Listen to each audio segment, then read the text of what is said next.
Hello student.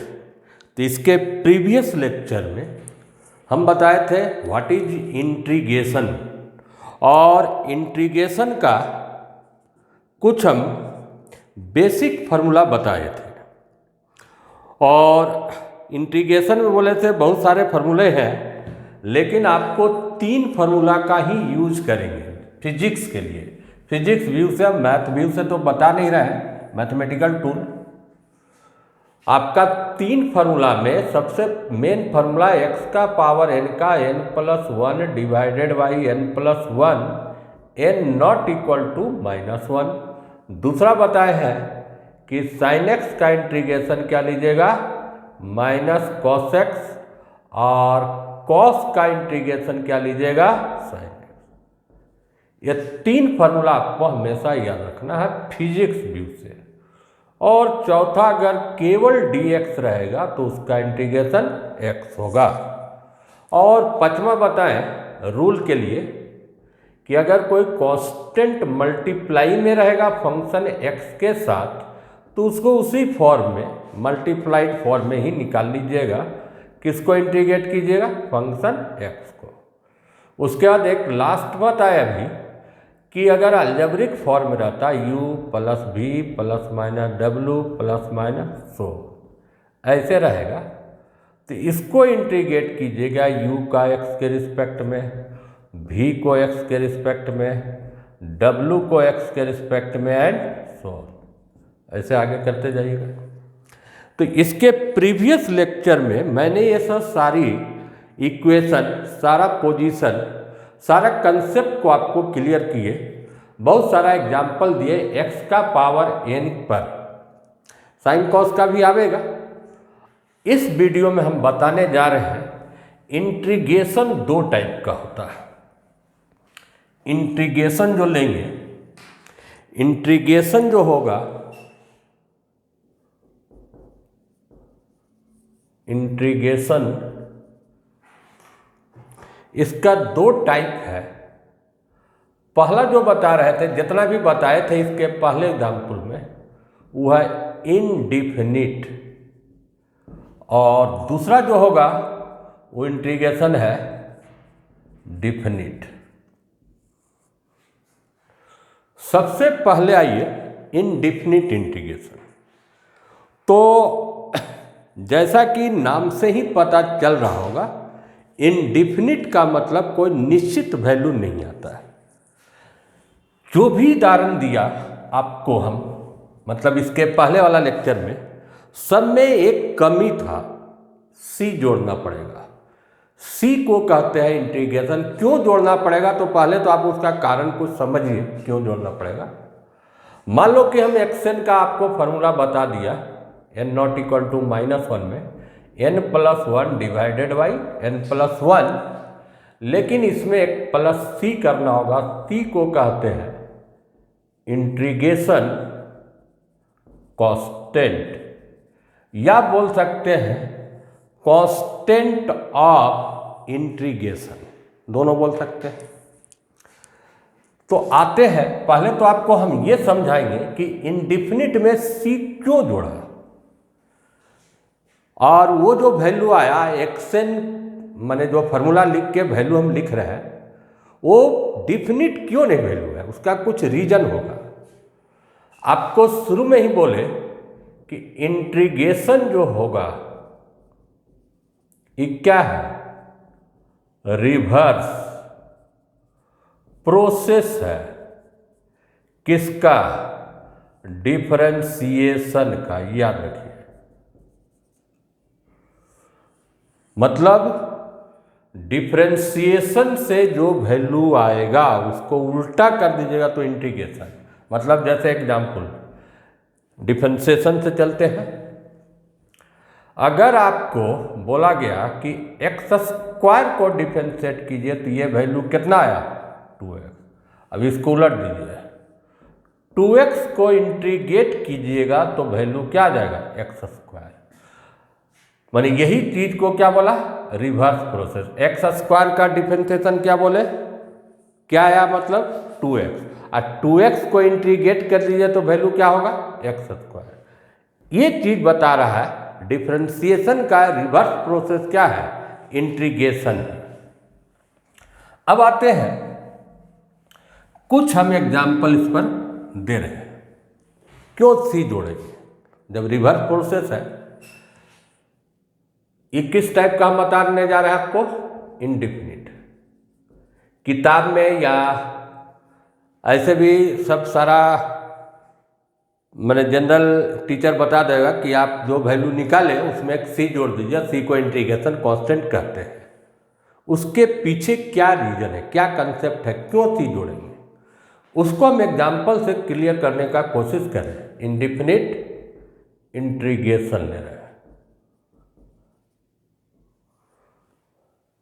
आपको हम एक डिफरेंशिएशन कर रहे हैं। एक्स क्यू का डिफरेंशिएशन क्या होगा, 3x स्क्वायर। डिफरेंशिएशन इंटीग्रेशन का फॉर्मूला मिला मत दीजिएगा। डिफरेंशिएशन का ये फॉर्मूला यूज करते हैं, याद रखिए, n-1 सेकेंड बार। अगर इसमें हम कोई कांस्टेंट 10 जोड़ दिया, इसको डिफरेंशिएट कीजिए 3x स्क्वायर। 10 कांस्टेंट का डिफरेंशिएशन कितना होगा, 0, इसलिए इसका भी वैल्यू क्या हुआ, 3x स्क्वायर। अगला ये, अगर हम यहाँ पर 100 भी जोड़ देते हैं, उस केस में भी 3x स्क्वायर ही आएगा, क्योंकि 100 का डिफरेंशिएशन क्या है, 0 है। अब आइए इसका रिवर्स करते जाइए। 3x स्क्वायर का इंटीग्रेशन यहाँ से क्या आया, एक्स क्यूब, यहाँ से आइए इस फॉर्मूला से 3x स्क्वायर का इंटीग्रेशन एक्स क्यूब प्लस कितना आया, 10। यहाँ इसको रिवर्स कीजिए, 3x स्क्वायर का इंटीग्रेशन एक्स क्यूब प्लस क्या आया, 100। अगर आपको जो फॉर्मूला बताए इसके पहले वाला उससे निकाल के देखिए, 3x स्क्वायर का इंटीग्रेशन 3 कांस्टेंट एक पावर जोड़ दीजिए एक्स क्यू बाई 3, तो इससे क्या आएगा, एक्स क्यू आएगा। आपका ठीक है एक्स क्यू आया, तो ये भी तो गलत नहीं है, यहाँ 10 भी प्लस हो गया, 100 भी प्लस हो सकता था, 5 भी प्लस हो सकता है। इसका मतलब क्या हुआ कि आप जो लिख दिए ये फार्मूला से कि 3x स्क्वायर का इंटीग्रेशन एक्स क्यूब एक कोई डिफिनिट वैल्यू नहीं आया, उसमें कोई ना कोई कांस्टेंट प्लस या माइनस भी हो सकता है, कोई भी कांस्टेंट जोड़ा जा सकता है जिसका कि वैल्यू कोई निश्चित नहीं है। क्या यहाँ पर 10, कहीं 100, कहीं 5, कोई 7, कोई 9, 1 लाख, 2 लाख, कुछ भी जोड़ दीजिएगा तब पर भी चलेगा, क्योंकि कांस्टेंट का आप यहाँ पर प्लस कीजिएगा तो डिफरेंशिएशन क्या होगा, 0 ही होगा। इसलिए ये जो इंटीग्रेशन जो फार्मूला से हम बनाए एक्स क्यू जो वैल्यू निकला, वो आपका कोई निश्चित वैल्यू नहीं है। सबसे पहला चीज, यहाँ पर आप 5 भी जोड़ सकते हैं, यहाँ पर 15 भी जोड़ सकते हैं, यहाँ 150 भी जोड़ सकते हैं। तो कोई बोलेगा हम 5 जोड़ेंगे, कोई बोलेगा 10 जोड़ेंगे, तो इसलिए जनरल आप बोल सकते हैं कि यहाँ कोई ना कोई क्या है, आपको कांस्टेंट जोड़ना पड़ेगा जिसका वैल्यू कोई फिक्स वैल्यू नहीं है। इसलिए मान लो वही फार्मूला को हम किए एक्सएन का n+1 जो डिफरेंशिएट करके हम फार्मूला निकाले थे, ये फार्मूला था, इसका निकाले थे, तो इसका हो गया कि n+1 आगे आ गया, फिर n+1 और एक पावर माइनस कीजिए तो ये कैंसिल हो गया, और इसमें अगर हम +c कर देते तब पर भी इसका वैल्यू क्या आता है, xn आता है। इसलिए xn का इंटीग्रेशन हो जाता है इस इक्वेशन से n+1 divided by n+1 plus c। c का कोई फिक्स वैल्यू नहीं हो सकता है, लेकिन ये निश्चित है कि वो जो वैल्यू होगा वो कोई ना कोई कांस्टेंट ही होगा, कोई दूसरा चीज नहीं होगा, हमेशा वो क्या होगा, वैल्यू कांस्टेंट होगा। इसलिए अब आपको जितना भी फार्मूला हम बतावेंगे, आंसर जहां पर आप लास्ट लिखिएगा, जहां पर लास्ट आंसर दीजिएगा, अंतिम में सी जोड़िएगा। अब जैसे मान लीजिए एक्स क्यू को बोला इंटीग्रेट कीजिए, ठीक है, फार्मूला लगा दिया x4/4। अब इससे आगे तो सॉल्व नहीं होगा, यहाँ पर क्या कर दीजिएगा प्लस सी, इसलिए जनरल फार्मूला पे ही लिख देते हैं xn dx का n+1, फार्मूला तो वही रहेगा जो बता चुके हैं पहले, प्लस इसमें c, जहाँ c को क्या बोलते हैं इंटीग्रेशन कांस्टेंट, या बोल सकते हैं कांस्टेंट ऑफ इंटीग्रेशन, कुछ भी बोल सकते हैं, माने कांस्टेंट जिसका कोई निश्चित वैल्यू नहीं। तो अब आगे हम जितना भी क्वेश्चन बताएंगे इसमें इंडिफिनिट में, तो सब में आपको क्या करना होगा, एक प्लस सी जोड़ना होगा। जैसे सपोज कीजिए अभी हम सारा एग्जांपल इंडिफिनिट का ही दे रहे हैं, इंडिफिनिट में खाली क्या करना है, एक प्लस सी लगा देना, और कोई खास चीज नहीं है। जैसे मान लीजिए 5√x dx, इसको हम डिफरेंस इंटीग्रेट कर चुके थे इसके पहले वाला मैंने लेक्चर में, लेकिन फिर से देखिए अब जो आंसर देंगे एग्जैक्ट आंसर देंगे। 5 कांस्टेंट निकाल लिया, रूट का मतलब कितना पावर हुआ, हाफ dx, अब 5 इसमें एक प्लस कीजिए तो 3/2 डिवाइडेड बाई 3/2। जहाँ पर आप फाइनल आंसर दीजिएगा वहाँ पर हो गया 10/3 x का पावर 3/2 प्लस लास्ट में क्या कर दीजिए c, क्योंकि इसके आगे आप सॉल्व नहीं कर रहे हैं, तो जहाँ पर आप फाइनल आंसर लिखिएगा वहाँ पर एक लगा दीजिएगा, c लगा दीजिए। अगर कहो कोई कहे कि अलजेब्रिक फॉर्म रहेगा तब क्या करेंगे उसको भी समझिए। 3x² - 2x + 5, इसको आपको इंटीग्रेट करना है। तो सबसे पहले ये तो देख लीजिए कि किस फॉर्म का है, अलजेब्रिक फॉर्म है। तो अलजेब्रिक फॉर्म में सब फंक्शन का अलग अलग इंटीग्रेशन होगा, और जो कांस्टेंट अपना जैसे बाहर निकालते निकालेंगे, और क्या देंगे, मान लीजिए कांस्टेंट पहला वाला में 3 निकाल लिया x² dx, -2 निकाल लिया x dx, 5 निकाल लिया dx। अब लगाइए 3 एक पावर जोड़िए 3/3, 2 एक पावर जोड़िए 2, + 5 dx का इंटीग्रेशन x, जो कैंसल है काट दीजिए, तो फाइनल x³ x² + 5। यहाँ पर क्वेश्चन क्या उठता है कि ये भी इंडिफिनिट है, ये भी इंडिफिनिट है, ये भी इंडिफिनिट है, सब में कांस्टेंट उठना चाहिए, ठीक है जोड़ लीजिए। मान लीजिए इसमें कांस्टेंट जोड़ दिया c1, इसमें जोड़ दिए कांस्टेंट c2, इसमें जोड़ दिए c3, तीनों जगह पर तीनों इंटीग्रेशन में हम अलग अलग कांस्टेंट दिए। अब क्या किए कि वो कांस्टेंट जो तीनों यहाँ पर दिया आपने उसको एक साथ ले आया लास्ट में, c1 + c2 + c3। अब ये तीनों कांस्टेंट को अगर जोड़ दीजिएगा, अगर 3 कांस्टेंट जोड़ेगा तो नया कोई ना कोई कांस्टेंट ही हो जाएगा। जैसा मान लीजिए एगो 5 था, कोई में 10 था, कि में 2 था, अब इसको जोड़िए तो कितना हो गया 70। तो ये भी कांस्टेंट, ये भी कांस्टेंट, ये कांस्टेंट, तो तीनों कांस्टेंट जोड़ के भी कोई नया कांस्टेंट आ गया। तो ये अलग अलग कांस्टेंट लिखने का जरूरत नहीं है, आपको फाइनली जहाँ पर आंसर दीजिएगा सब में अलग अलग कांस्टेंट आ सकता है, लेकिन अगर सारे कांस्टेंट को जोड़ दिया, 10 कांस्टेंट को भी प्लस में कर देंगे तो रिजल्ट आपका जो आएगा वो कांस्टेंट ही आएगा। इसलिए लास्ट में आपको फाइनल कांस्टेंट यहाँ पर एक c जोड़िएगा, c, यही आपका रूल है। तो इंडिफिनिट इंटीग्रेशन में और डिफिनिट जब बताएंगे तो दोनों में डिफरेंशिएट आप करिए लीजिएगा कि डिफिनिट था कि इंडिफिनिट था।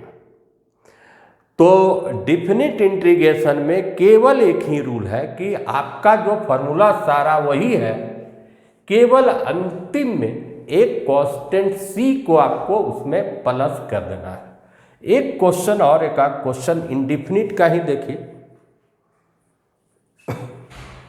जैसे थोड़ा बड़ा क्वेश्चन लेते हैं, 2x² 3√x 5x³ + 7, और यहाँ कोई ना कोई dx तो रहना ही है।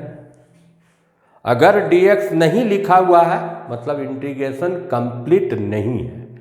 वहाँ पर वो चीज़ जरूरी होता है कि आप किसके रिस्पेक्ट में इसको इंटीग्रेट कर रहे हैं। यहाँ पर किसके रिस्पेक्ट में यहाँ इंटीग्रेशन है, x के रिस्पेक्ट में। सबसे पहला काम करिएगा कि कांस्टेंट को आप बाहर कर लीजिए। दूसरा काम कीजिए, जो फंक्शन x का xn के फॉर्म में नहीं है तो उसको xn के फॉर्म में ले आइए, उसके बाद आप फार्मूला लगाइए। जैसे फर्स्ट टर्म में 2 तो कांस्टेंट होगा, 2 निकाल लिया जाए। इसको xn के फॉर्म में यहाँ पर पावर क्या होगा, -2 dx। इसमें कांस्टेंट क्या होगा, 3 निकाल लीजिए। रूट का मतलब कितना पावर होगा, ½ dx। इसमें क्या कांस्टेंट होगा, 5 निकाल लीजिए, x³ dx। इसमें आपका 7 निकाल लीजिए dx। अब आइए सबको इंटीग्रेट कीजिए।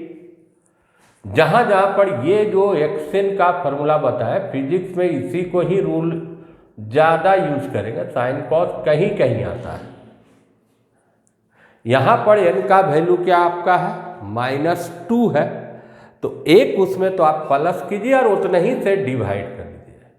अगर आप -2 में एक जोड़िएगा तो -1 डिवाइडेड बाई -3।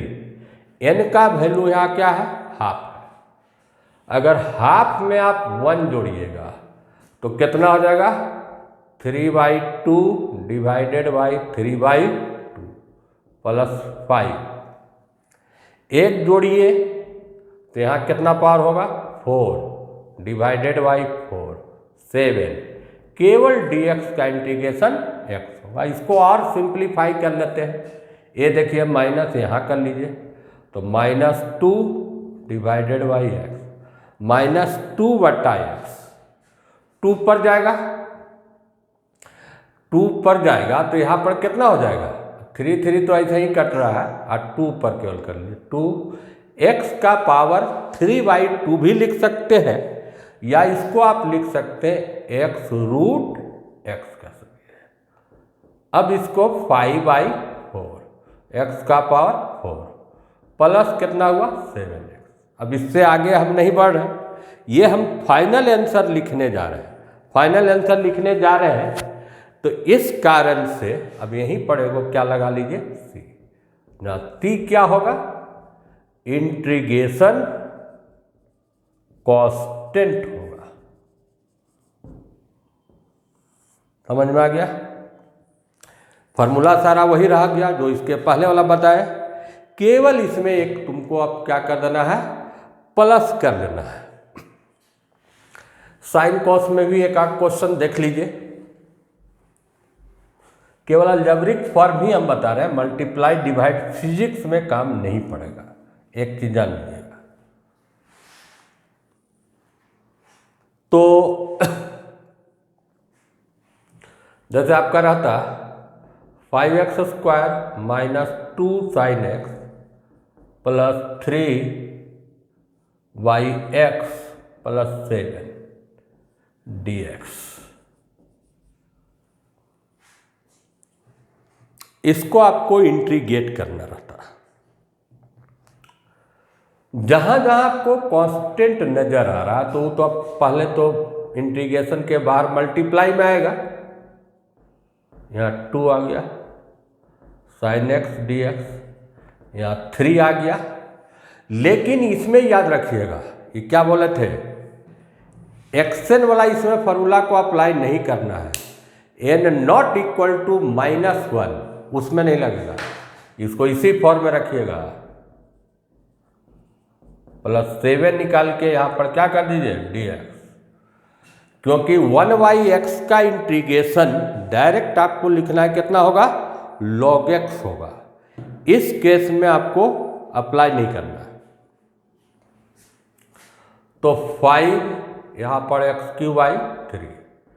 अब आइए 2। साइन का इंटीग्रेशन हम क्या बताए थे, माइनस कॉस एक्स होता है, साइन में माइनस और कॉस में प्लस। 3 इसका इंटीग्रेशन डायरेक्ट लिखिए लॉग बेस ई एक्स 7x। अब माइनस माइनस प्लस है उतना तो आप जानबे करते हैं, x³ plus 2 cos x plus 3 log base E plus 7x। ये आपका फाइनल आंसर जा रहा है, इसके बाद नहीं लिखने जा रहे हैं, इसलिए यहाँ पर आपको क्या लगा देना है, प्लस लगा दीजिएगा। तो ये आप समझ लीजिए इंडिफिनिट है, और उसका कारण भी हम समझा दिए कि आपको क्यों लगाना है, क्योंकि कोई भी कांस्टेंट प्लस माइनस कीजिएगा तो उसका आपको आंसर नहीं पता है, लेकिन जब भी होगा कोई न कोई नंबर ही होगा, नंबर ही होगा। तो ये था आपका डिफिनिट इंटीग्रेशन। लेकिन फिजिक्स में ज़्यादातर यूज जो प्रयोग में लाते हैं वो आपका कौन इंटीग्रेशन होगा, डिफिनिट इंटीग्रेशन। तो पहले आइए डिफिनिट इंटीग्रेशन क्या है, दोनों में अंतर क्या है वो समझाते हैं। किस टाइप का इंटीग्रेशन है डिफिनिट इंटीग्रेशन?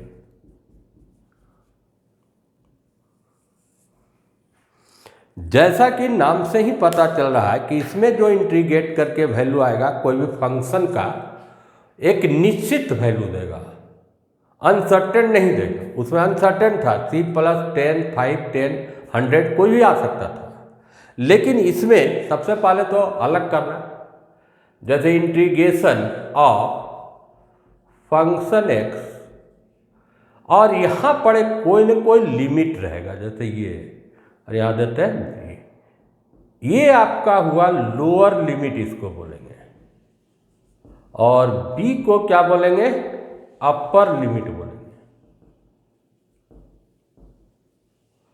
लोअर लिमिट और अपर लिमिट। क्योंकि आपको हम शुरू में ही समझाएं कि इंटीग्रेशन का मतलब हुआ समेशन, जोड़ना।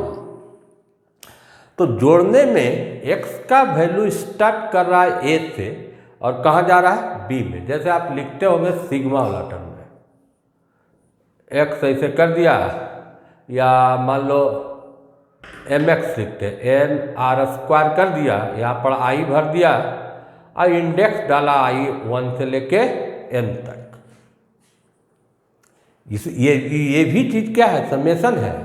मतलब इसमें आप पहला वैल्यू 1 बैठाइएगा तो m1r1², दूसरा क्या बैठाएगा 2 बैठाइएगा, तीसरा क्या बैठाएगा 3 बैठाइएगा, कहाँ तक बैठाइएगा n तक, और उसके बाद आप क्या कीजिएगा, इसको प्लस कर दीजिएगा।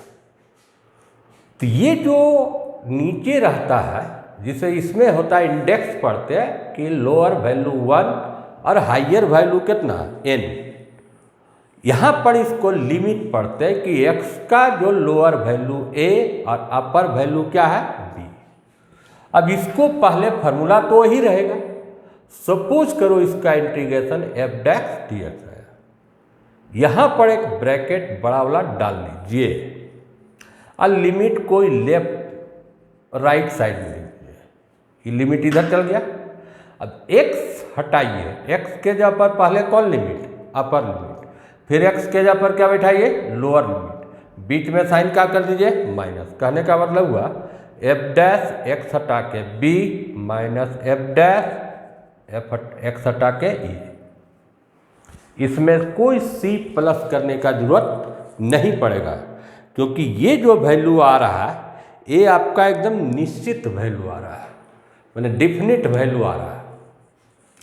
अब जब तक एग्जाम्पल नहीं देंगे समझ में नहीं आएगा, इसलिए पहले एग्जाम्पल से ही देते हैं, छोटा एग्जाम्पल। जैसे सपोज करो एक छोटा एग्जाम्पल से शुरुआत करते हैं, x³ dx, यहाँ लिखा हुआ 2, 3, मैंने x का लोअर वैल्यू, लोअर लिमिट कितना है 2, अपर लिमिट क्या है 3। सबसे पहला काम कीजिए, फार्मूला से इसको इंटीग्रेट कीजिए। तो इसमें कौन फार्मूला एप्लीकेबल होगा, आपका एप्लीकेबल होगा x का पावर n वाला, तो n वाला तो n+1 डिवाइडेड बाई n+1। बड़ा वाला ब्रैकेट डालिए, लिमिट को इधर लिख लिए 2 और 3, तो 3, अच्छा यहाँ पर फार्मूला नहीं लगाए तो n के जगह पर 3 था तो डायरेक्ट लिखिए 3 + 1 कितना 4 डिवाइडेड बाई क्या होगा 4। अब क्या बोले x हटा के अपर लिमिट 3 का पावर 4 डिवाइडेड बाई 4 माइनस 2 का पावर 4 डिवाइडेड बाई 4। 3 को अगर हम 4 बार गुना करें 3 × 3 9, 9 × 27 23 माने ये क्या होगा 81/4 और 2 का 4 कीजिएगा तो 16 हो गया बाई 4। अब सॉल्व कर लिया 4 81 - 16 तो इसका वैल्यू होगा 11। 18 में 16 घटाइए 5 हो गया और 65 हो गया 65/4। तो ये जो वैल्यू आया ये वैल्यू डिफिनिट वैल्यू दिया। इस इंटीग्रेशन का एक डिफिनिट मान यही निकलेगा 65/4। एक क्वेश्चन जैसा ट्रिगोनोमेट्री में देते हैं उसके बाद बहुत सारा प्रैक्टिस फिजिक्स का भी करवा लेंगे इसमें। अच्छा मान लीजिए आपको लिखा रहता है sin x dx। x क्या होता है यहाँ पर साइन का एंगल होता है, कोई ना कोई एंगल को रिप्रेजेंट करता है, इसलिए इसमें जो लिमिट देगा वो एंगल के फॉर्म में होगा 0 से मान लीजिए π/2। तो सबसे पहले इंटीग्रेट कीजिए, साइन का इंटीग्रेशन क्या बताए थे -cos x, लिमिट इधर लिखिए 0 से π/2। अब x हटा के सबसे पहले पूरे फंक्शन में माइनस के साथ x हटा के क्या बैठा दिया π/2 माइनस माइनस क्या हो गया +0। अब वैल्यू बैठाइए cos 90 π/2 का मतलब क्या हुआ cos 90। cos 90 का वैल्यू 0 और cos 0 का वैल्यू 1, इसलिए रिजल्ट क्या दिया वैल्यू 1 आया। इसमें कोई c का जरूरत नहीं है। तो इस टाइप का जो इंटीग्रेशन है ये इंटीग्रेशन को क्या बोलेंगे डिफिनिट इंटीग्रेशन। एग्जैक्ट वैल्यू इसमें आपको मालूम हो जाता है कि इसका वैल्यू एक्चुअल में कितना होना चाहिए, एग्जैक्ट वैल्यू आपको कैलकुलेट हुआ। अब नेक्स्ट क्लास में जरा सा बड़ा क्वेश्चन और फिजिक्स में कैसे अप्लाई करेंगे इंटीग्रेशन को वो सारा क्वेश्चन हम बताएंगे। Thank you.